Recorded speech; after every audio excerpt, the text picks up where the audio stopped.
Bonjour à tous, bienvenue dans une nouvelle vidéo. Nous allons parler de la grossesse multiple ou de la grossesse gémellaire. Parce qu'il faut savoir qu'il y a des femmes qui ont aussi ce désir-là d'avoir une grossesse multiple ou une grossesse gémellaire. Il y a des facteurs qui jouent pour favoriser ces choses-là. Il faut savoir que ça va dépendre aussi de votre famille, s'il y a des jumeaux dans votre famille aussi. C'est surtout l'un des premiers facteurs. Parce que des fois, il y a des gens, ils veulent avoir 2, 3 enfants d'un coup parce que ils se disent que c'est plus simple après que d'en faire d'autres après. Donc, vaut mieux avoir 3 d'un coup ou 2 d'un coup et c'est fini.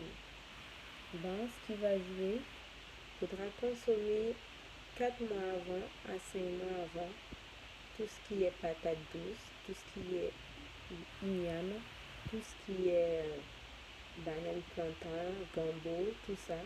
Je ne sais pas si vous connaissez le gombo. Le gombo joue un rôle sur ça vraiment. Tout ce qui est clou de girofle, faire des tisanes et prendre des compléments alimentaires aussi.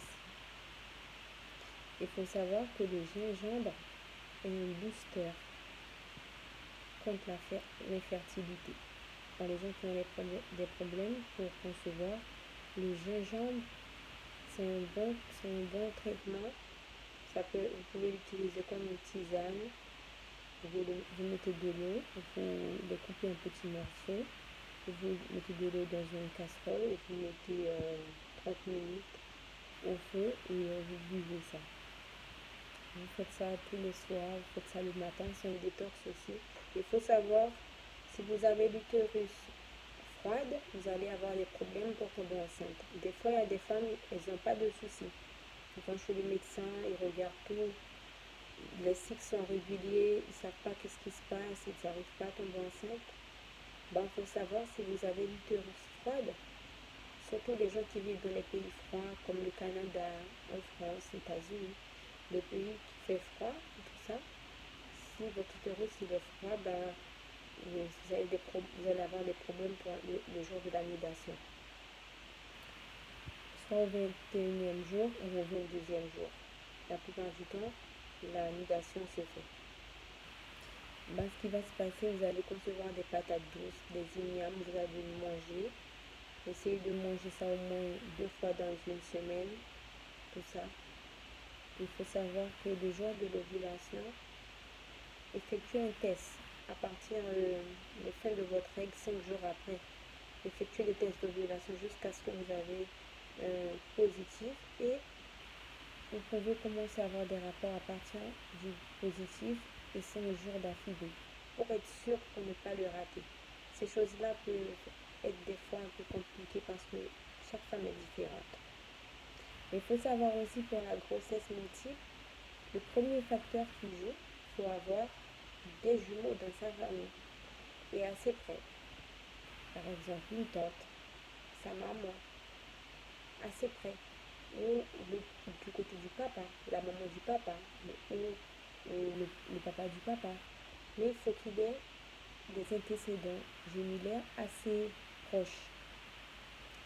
Si vous n'avez pas ces premiers facteurs-là, vous n'avez pas vraiment des chances d'avoir des grossesses multiples. Il ne faut pas écouter les gens qui disent il faut boire ci, il faut faire ci, faire cela. Le premier facteur qui va jouer, c'est les antécédents familiaux. Est-ce que vous avez des familles proches dans la famille qui a des jumeaux? Et concevoir beaucoup de produits laitiers. Ça, c'est très important. Le fromage, le lait, tout ce que vous voulez, mais des yaourts, des produits laitiers. Et aussi, il ne faut pas oublier quelque chose. Il y a quelque chose que les gens oublient. C'est pas que la femme, le mari aussi. Le mari aussi doit consommer la même chose que la femme durant cette période aussi. Mais si vous n'avez pas de jumeaux dans votre famille, je ne sais pas si vos chances sont vraiment élevées, mais on ne sait jamais. Voilà.